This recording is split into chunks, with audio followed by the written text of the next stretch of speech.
Vincent Peillon, Benoît Hamon, Najat Vallaud-Belkacem, les 3 ministres de l'Éducation de François Hollande réunis autour d'un café. L'image n'est pas aussi inédite qu'elle n'y paraît, à en croire la ministre en fonction. On se parle régulièrement.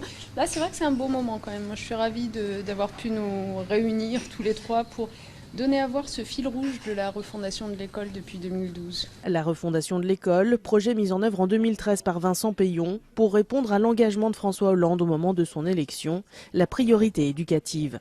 3 ans plus tard, il est temps de dresser un bilan, ou plutôt un point d'étape. C'est difficile de conduire une action dans la durée, mais notre école a besoin de durée. La loi de refondation a été une œuvre collective et elle sera une réussite à la condition d'être une œuvre collective, nous le savons tous.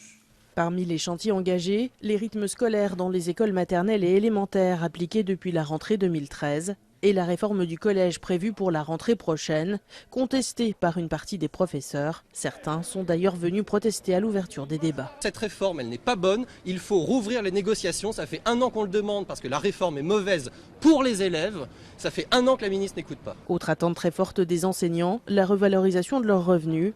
Manuel Valls, qui clôturera les débats mardi soir, devrait faire des annonces en ce sens.